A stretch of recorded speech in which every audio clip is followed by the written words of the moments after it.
তুমি সিগারেট খাও? জি খাই তো। কেন খাও? কেন খাই সেটা তো মুখে বলে প্রকাশ করতে পারবো না, তবে আমার একটা নির্ঘুম রাত যদি আপনার হাতে তুলে দিতে পারতাম তাহলে হয়তো আপনি বুঝতেন কেন আমি সিগারেট খাই। এখন থেকে আর কখনো সিগারেট খাবা না। কেন খাবো না? আমি বলছি তাই। কে আপনি? আর আমি আপনার কথাই বা কেন শুনবো? জানি না, আমি বলছি তাই শুনতে হবে। আপনি নিজেই তো নিজেকে ভালো করে জানেন না, আর আপনি আসতেন আমাকে শাসন করার জন্য। তুমি রাত জাগো? রাত জাগা পাখিরা রাত জাগবে, এটাই তো স্বাভাবিক। আজকে রাত থেকে ভালো ছেলের মতো তাড়াতাড়ি ঘুমিয়ে পড়বা।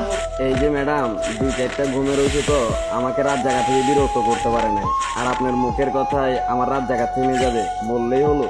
জি বললেই হবে। মুখের ওপর কথা বলবা, একদম মেরে সোজা বানিয়ে ফেলবে। আপনার কথা শুনে মনে হলো আমি একটা খেলার পুতুল, যেরকম নাচাবেন সেরকমই নাচবে। এত অবসর কেন তুমি? নিজেকে অগোছালো করে রাখতে ভালো লাগে তাই। নিজেকে গুছিয়ে রাখতে পারো না? যেখানে নিজের জীবনের প্রতি কোনো মায়া নেই সেখানে আর জীবনটা গুছিয়ে কি করবো? ও আচ্ছা, তুমি এত উৎসুক না কেন? খাওয়াটা ঠিক মতো করো না? পরিবারের জন্য মাথা ভর্তি টেনশন, প্রিয় মানুষের দেওয়া আঘাত। সকালের খানাটা ঘুমে ঘুমিয়ে চলে যায়, দুপুরের খানাটা বিকাল 5টায়, রাতের খানাটা রাত 3টায়। তাহলে চিন্তা করেন শরীরটা কতটা ভালো থাকবে। এত এলোমেলো হয়েছে কিভাবে? খেলার বয়সে পরিবারের দায়িত্বটা কাঁধে, আর আপনার মতো একটা মেয়ের জন্য নিজের জীবনটা উৎসর্গ করে।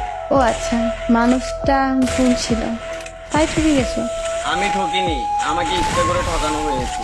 কিন্তু এরকম ভাবে জীবনে চলে না।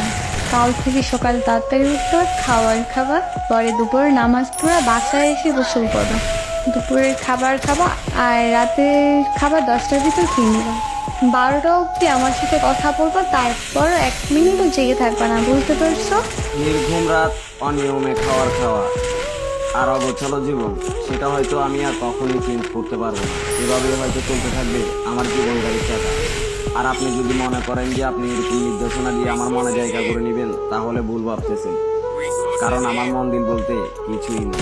তুমি তো দেখি অনেক কথা বল, যা বলবো ওইটা করবা। করবা মানে করবাই, না বললে মায়ের তো খাও নাই আমার হাতে, একদম সোজা করে ফেলবো। কাল থেকে আমার রুটিন শুরু তোমার লাইফে, মনে থাকো যেন। রুটিন শুরু করতে গিয়ে ব্লক লিস্টে পড়ে যান কিনা সেটা তো সঠিকভাবে বলতে পারতেছি না, কিন্তু ব্লক লিস্টে পড়ে গেলে সেটার জন্য আমি দায়ী নই।